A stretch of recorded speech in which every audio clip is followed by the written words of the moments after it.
ഇതെന്ത് മീനാണ് ചേട്ടാ? ഇത് വരാലെന്ന് പറയും. വരാലല്ല, മുഴുത്ത മീനാണ്, അതിന് കുഴപ്പമില്ലാത്ത സൈസ് മീനാണ്. ഇപ്പോൾ ചൂണ്ട കിട്ടിയതാണ്. ഇപ്പോൾ ബൈജു മെട്രോയ്ക്ക് അറിയാവുന്ന കേസായിരുന്നു. വരാലെന്ന് പറഞ്ഞാൽ ഇവിടെ നാട്ടിലുള്ള മീൻ കിട്ടുന്ന സംഭവം അറിയാൻ പറഞ്ഞേ.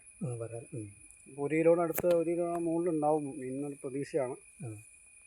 സമയങ്ങളിലാണ് നമ്മളിത് പിടിക്കുന്നത്. മീൻ കിട്ടാറുണ്ടോ? അപ്പോൾ ഇങ്ങനെ മീൻ പിടിക്കാറുണ്ട്. 10-100 കിലോ മീനൊക്കെ നമ്മൾ ഡെയിലി വിറ്റുകൊണ്ടിരുന്നതാണ്. ഇപ്പോൾ സമയം കുറവ് കാരണം മാത്രമാണ് മീൻ പിടിക്കാതിരിക്കുന്നത്. ഈ പ്രദേശത്ത് ഇങ്ങനെ മീനുണ്ട് ഇഷ്ടംപോലെ. ഇഷ്ടംപോലെ മീനുകളുണ്ട്. ആരും പിടിക്കാനില്ല. അവിടെ സ്റ്റിക്ക് അടിച്ചൊക്കെയാണ് കുറേ മീൻ പിടിച്ചുകൊണ്ടിരിക്കുന്ന ആൾക്കാർ.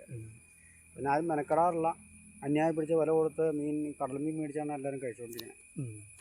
വരാല നല്ല മീനാണല്ലേ? വരാല് മറ്റേ സ്രാഗ് എന്ന് പറഞ്ഞ 2 മീനും നമ്മൾ ഓപ്പറേഷൻ കാര്യങ്ങൾക്കൊക്കെ മുറി കൂടാനൊക്കെ നല്ല സെറ്റപ്പുള്ള മീനാണ്. ആ 2 മീനുകൾ മാത്രമേ ഉള്ളൂ ഇവിടെ ഏകദേശം കിട്ടുന്ന മീൻ. വരാലെന്ന് പറഞ്ഞാൽ ഏറ്റവും ഔഷധ ഗുണമുള്ള മീനുമാണ്.